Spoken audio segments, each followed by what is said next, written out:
Yo, what's going on, guys? So I'm back at it with another episode of Engineers Club, but this time I have a special guest. He goes by Mattazik. He's worked with Lil Baby, Gunna, and Young Thug, but I'm gonna go ahead and let him introduce himself and go from there. You already did it. You already did it. Look, we were just already talking about the name and everything. So, look, we're gonna do a breakdown. So we're gonna do a breakdown just how the name go ahead came and break about. it down. So my name is Matthew, as it is. Mm-hmm. So regular normal engineers, they'll probably say my name is Matt. Mm-hmm. So we're gonna keep Matt. We're gonna leave that there.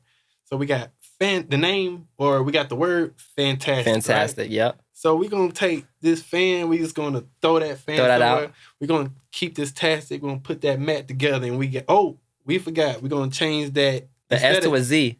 Yeah. Yes, yes, you got to keep that in mind. Yeah, so now we got Mattazik. Mattazik music, that's how it is. So talking about Lil Baby and Gunna and just Young Thug, what's some records that you have produced or recorded for them? Produce and record. Or just for now, what sessions have you recorded with them? That songs that's kind of like out right now. Okay, so let's say record wise, we could start out with Drip Too Hard. Drip Too Hard. We could do Pure Cocaine. We could do really the whole Drip Harder project. That was a good one.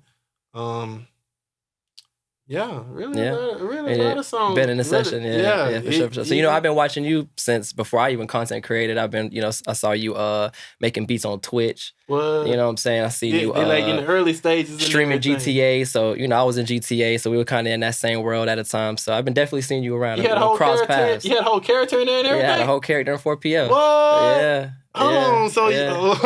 Wait, now I wasn't doing my engineer thing in there. I was running the gang at that time. So it wasn't at no point in time while you was running the gang in there. You ain't just like, hey, walk up to me and be like, hey, I gotta be making beats. And it's like, how do you do that? Like, how do you do that on a game? Like, how do you walk up to someone like, hey, I got like let's collab on a mix? That's not even a thing. And then you was a gang member in that too, bro. I ain't gonna lie to you. I was a gang owner. Oh yeah, I was one of the bosses.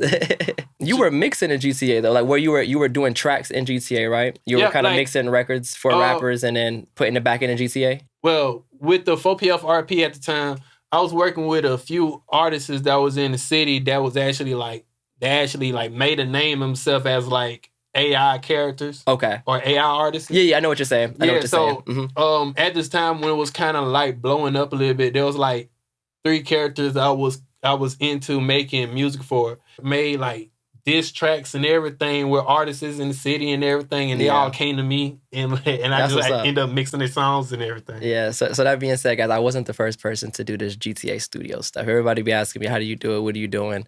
Guys, I wasn't the first person to do it. He's been doing it. You feel me? And what's even crazier is, when I had started seeing you do it, I was over here like, man, I just took it to another level. I took it to another level. That's what I'll say. I added more detail. I added a little bit more detail into it. Yeah, I would say, like, it really got to the point that it was so realistic. Like, they actually in the booth. They're actually recording this song. You're actually there making sure that the vocals is crispy. I'm over here like, man, what type of goddamn thing got going over there? I want to know what he got going on. Hey, I always tell him we working. We work it. You feel me? We work it. I said, bro, just keep on doing your thing, man. That's all I said. For sure. But I gotta give you flowers with doing that one. I appreciate it, bro. I'm trying to get back to it, but I don't really have no AI rappers. So it's like, I don't really have no one. I'm telling you, bro, it's easy to find them. It's easy to find, but the only thing about it'd be hard to find when you're not in there. All right, so that being said, you recording Lil Baby in the sessions. What does your recording chain look like? Recording chain? This should be fun because at the end of the day, a lot of people think that it's a lot. It's not really a lot that I do, but I keep it so simple. Neve to the Bluetooth tech. Okay. So you use the classic vocal chain. So Neve 1073 to the 2 tech. Yeah. Okay. That's it. Okay. And for your plugins, what are you putting on like in the session in Pro? You're using Pro Tools as a DAW? Yeah, you use Pro Tools. Okay. Yeah. Cool. What plugins are you using on his vocal chain when you're recording him? It'll start out with a simple like I said, simple EQ. Just be able take some of the lows away and everything else. Then I actually double it with 2 compressions. What compressors are you using? Yeah, I'm using the R compress. I use the API to API to a R compressor. So you double that. Mm-hmm. That's what's up. And what I do, I just go ahead and end it off with a F6 compressor. Mm-hmm. I mean, not an F6 compressor, F6 equalizer. Okay. But just from there, I ended off with the C1 image. Okay. I mean S1 image. Okay. And then go ahead and then just kind of like put the C2, kind of put the little clarity, brighten up the vocals a little bit more. Okay. Then I put this, I just really just kind of like, just be able to get the levels and everything, just add the little R Vox on it to be able to bring up the vocals a little bit if I just want to be able to bring it up with the beat. And on top of that too, I'll go ahead and just add the expansion gate on it, just in case I just want to be able to take like certain words. I mean, not take certain words, but take certain spaces out and everything. Makes sense. But even though I manually still go through and make sure that like certain stuff ain't like in the spaces and everything, I just still put it on there just for draft purpose. Cool. And we didn't mention auto-tune. What auto-tune are you using for his vocals? Oh, right. I'm using the Venturas. Is it the EFX? I really or Pro. Now, depending on. Mm-hmm. Now, like say for instance, when it comes down to certain songs, like mostly like your melodics, I'll go ahead and I'll use the regular Pro. Okay. But other than that, mostly when it comes down to like recording like the actual like turnt songs, we be using the EFX. Cool. Are you using the classic auto-tune or are you updating your auto-tune? Most of now I ain't gonna lie to you, before anything, we mostly kept the classic. I know. But we updated, so we actually right now we on 10. Okay. So cool. I really like how like when it comes down to like the updated auto-tunes, really they have it to where it's separated to like your kind of like genre of music when it comes down to it. And that's how I kind of see it as. Certain music genres, they got their own picking of like the certain auto-tunes you got to use for them. Yeah, it definitely is. Definitely. Have you used Metatune before? Metatune? Yeah, Metatune is kind of like it kind of gives you that classic feel of auto-tune. Yeah, and it's by Slate Digital. It's Slate Digital? Yeah, you should try it. Oh no, I never tried it yet. Yeah, it gives you like a double effect. I love Slate Digital because I ain't never even said this, but when it comes down to the vocal chain, because it's one thing I have to add to it, because it's sometimes when it just come down to the vocals, just be able to brighten it. I like to use their air. Their air. Yes, their air and their mid, right? They got the air in the mid. Yes. I promise, bro. That's like the best plugin to use when it comes down to like just to be able to like bring up the mids. Yeah. When you don't even like not even having to actually go through the actual EQ band and be able to bring it up that way. That's like one of the best plugins to use. Yeah, no, definitely. So I know you mentioned the Neve 1073. Is that like your go-to preamp for recording rap vocals in general? I'd probably say that's kind of like the general. That's kind of like my general preamp. That's like the normal. Okay. I have to go with like sometimes depending on like certain artists, I go with the distressor. The compressor? Yeah. So instead of the 2-tech, you'll add a distressor. I just like, like instead of just going with the Neve, I'll just take the Neve away and just go straight into the distressor. Yes. I see what you're saying. Okay. But other than that, like just when I'm just normally recording rap vocals, I gotta have that Neve. Yeah, for sure. That makes sense. And for your compressor, you're either 2-tech or a distressor is what I'm assuming. What's crazy is sometimes I probably use distressor by itself. But if I'm going to use the Neve, I gotta have the Bluetooth tech. Okay, that makes sense. It's like a certain combo that you just get that sound that you're looking for. Easier. Easy. Yeah, it's easy. Well, put like this. I'm coming from a background where it normally started as like a Neve into the Avalon, and then it got to a point in time where once I started going to like the studios out in LA. and they put me on to the 73s. Yeah, those are the best preamps. Like I still vouch for that. I have a Phoenix Audio Ascent 1 EQ. It's cool. I like it, but I'm definitely looking at 1073s. But I run into a DA3A from Audioscape. They pretty much remake the 3A from Universal Audio. So I got that one, and it sounds really good though. And one thing, and I'm about to say one thing I do like to do. I do like to do too.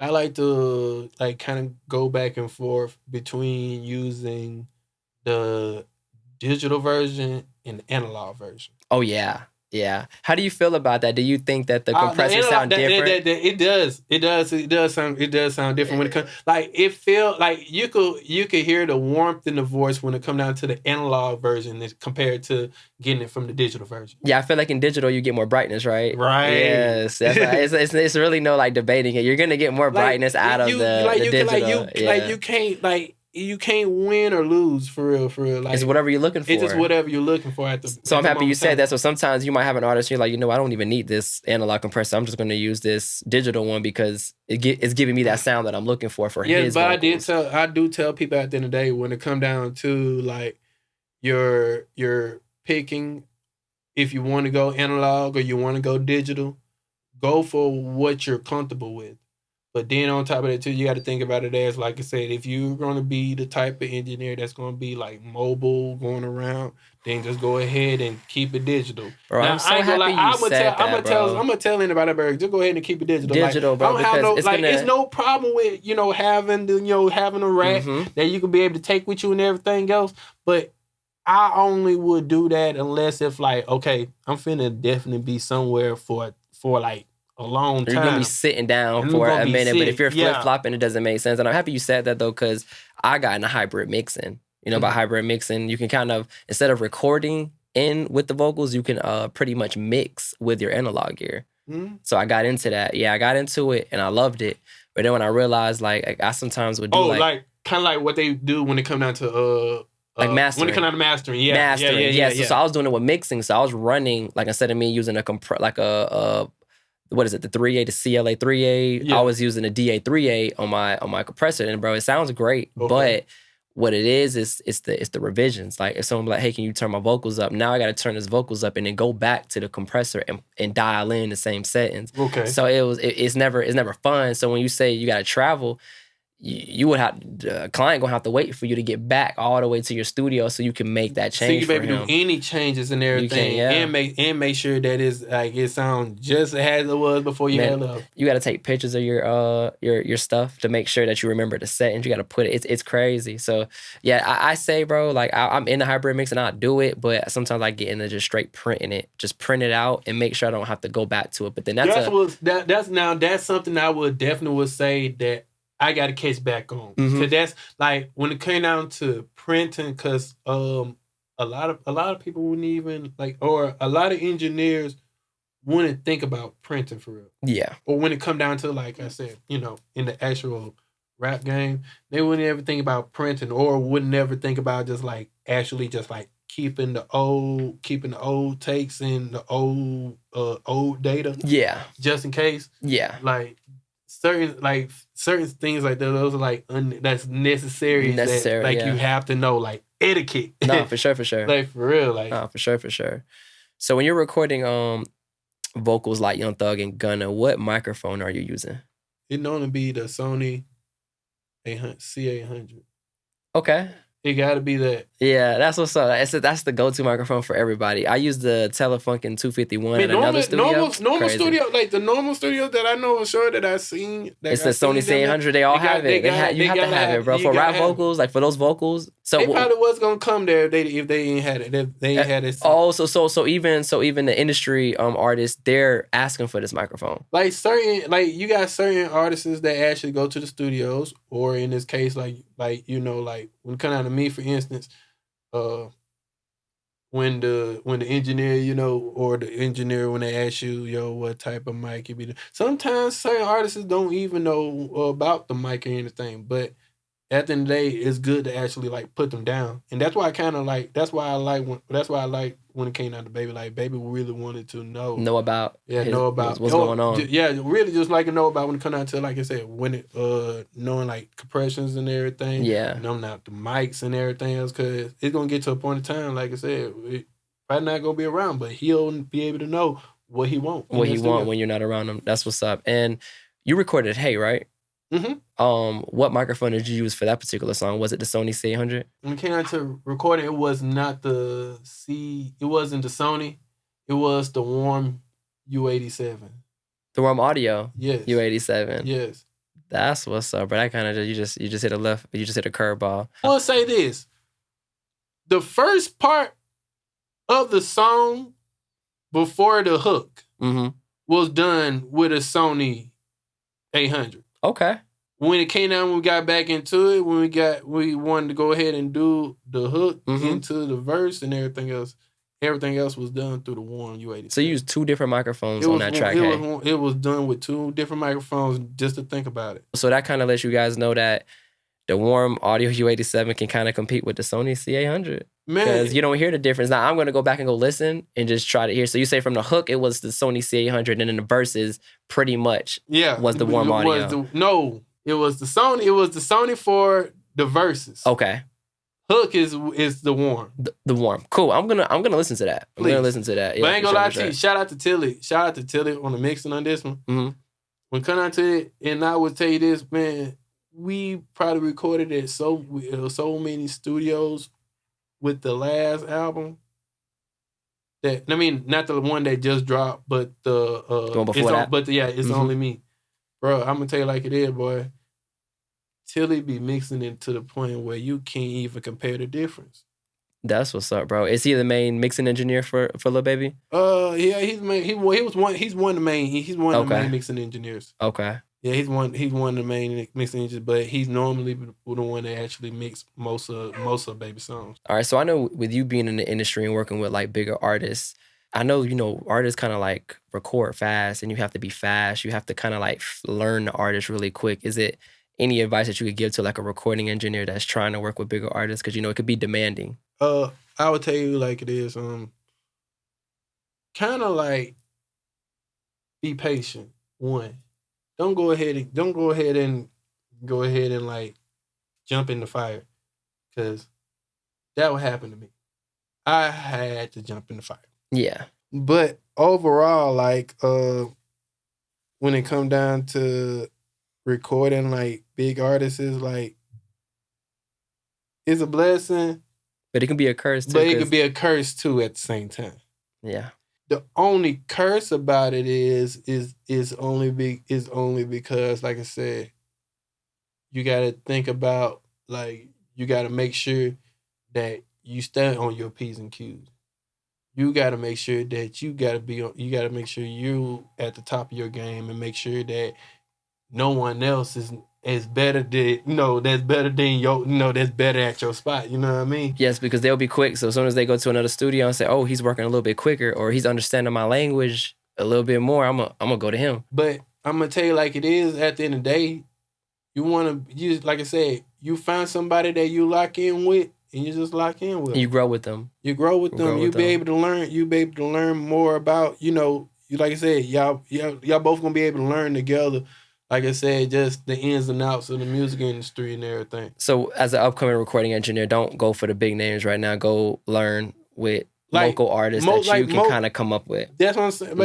Like majority of the ones I have like worked with, like Baby wasn't Baby when I first started working with him. So I try to tell people, yeah. You know what I mean? Yeah. Same thing with Tokyo. Tokyo was still trying, Tokyo was still putting more music out. But still, at the end of the day, I never I just work with them at a stage that, you kind of like building their sound. Yeah. You making sure that you kind of got their sound on lock. So by the time it just like the button has been hit and just the artists end up skyrocketing. For sure. You kind of got that. You kind of got it on lock. Do you say working with locals and working with industry artists, like how different is it? I would say it's kind of the same, only difference is like I guess working with locals because at the end of the day, you kind of like you're kind of like already have your time lined up compared to like when you actually working in the industry. You ain't gonna really know the time. You don't really gonna know the time for real. Yeah. Sometimes you probably know like you'll probably know the time, but 9 times out of 10 you actually ain't gonna know the time. You just know for sure that you showing up to work. Yeah. But you just don't know whenever. You just don't know when you just clocking out. I'm happy you said that though, because I try to tell artists, people who book the 2-hour slots, like you don't understand. Like artists would be in the studio for 8 to 10 hours, and us engineers would be stuck in there for 8 to 10 hours. And I'm talking about like with spin and bend. So that's who I came up with. That was like the artist I kind of grew with. You have to make sure at the end of the day, like I said, all of this is a passion. Mm-hmm. You got to make sure, like I said, when it comes down to the person that you work with, got the same passion. Passion as you. Yes, definitely. Yeah, it's like working OT. When you work with industry artists, it's like working OT. I'm telling you, you're really working overtime at that point. You are. Yeah, but on top of that too, you're making sure you making sure that you're making, like, let's say, like, for instance, it's your moment. That's your shot. I agree. Yeah, and you got to. But you got to think. But you got to think. You got to show up. But you got to remember this too, and this is just for like for certain people out here, like when it come down to your moment, and that's your moment, and when you feel like when you feel like at the end of the day that the moment is gone, the moment ain't even gone. It's just on pause. Yeah, facts. A lot of times, like because I ain't gonna lie to you, it be a lot of times during certain peaks. It be times where I just like, dang, like I know for sure I could put in more work as possible. But then next thing happen out of nowhere, the next spark and the next wave just comes out of nowhere all the time. That's how I feel. Like that's how I feel with me going back and forth between me engineering and me producing. Because sometimes I go ahead and have a whole run with me engineering. But when it comes down to the producing side, it just always be that one song that end up just gonna go crazy. It just end up sparking, going crazy.